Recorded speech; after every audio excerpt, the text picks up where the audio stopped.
దేశవ్యాప్తంగా పలు రాష్ట్రాల్లో భారీ వర్షాలు కురుస్తున్నాయి. ఉత్తరాది రాష్ట్రాల్లో కుండపోత వానలతో జనజీవనం స్తంభించిపోయింది. ఉత్తరాఖండ్లో కొండ చర్యలు విరిగిపడి చార్ధామ్ యాత్రకు అంతరాయం ఏర్పడింది. జమ్మూ కాశ్మీర్లో హెవీ రెయిన్స్తో వైష్ణోదేవి ఆలయానికి వెళ్లే మార్గాన్ని మూసివేశారు అధికారులు.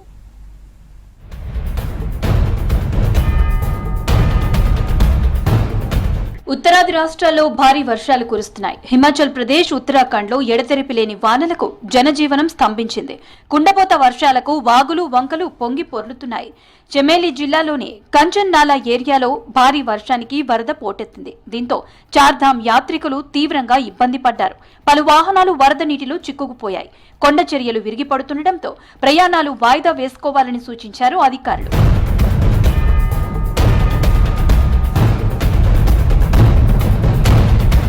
హిల్ స్టేట్ హిమాచల్ ప్రదేశ్ ని వర్షాలు వదలడం లేదు.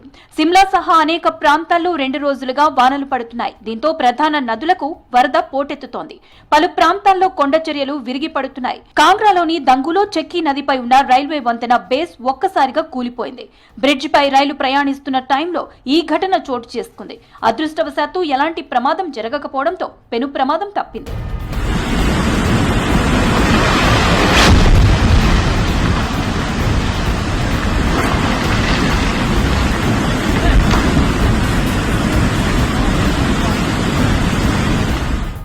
అటు జమ్మూ కాశ్మీర్లోనూ హెవీ రెయిన్స్ పడుతున్నాయి. రియాసీ జిల్లాలోని మాతా వైష్ణోదేవి ఆలయానికి వెళ్లే మార్గంలో భారీగా కొండ చర్యలు విరిగిపడ్డాయి. దీంతో ఆ మార్గంలో రాకపోకలను తాత్కాలికంగా నిలిపివేశారు అధికారులు. ఘటనా స్థలానికి చేరుకున్న రెస్క్యూ టీం సహాయక చర్యలు చేపట్టింది. గాయపడిన వారిని హాస్పిటల్ కి తరలించి చికిత్స అందిస్తున్నారు.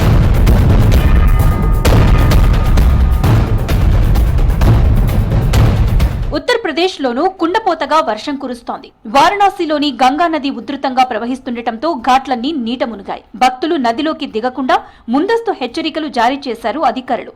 ఎగువ రాష్ట్రాల్లో భారీ వర్షాలు కురుస్తుండటంతో ప్రజలు అప్రమత్తంగా ఉండాలని సూచించారు.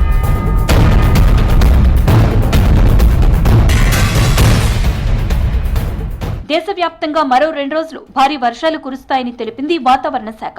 ముఖ్యంగా హిమాలయాల్లో వరదలు సంభవించే అవకాశం ఉందని చెప్పింది. నదీ పరివాహక ప్రాంతాల ప్రజలు అప్రమత్తంగా ఉండాలని సూచించింది ఐఎండీ.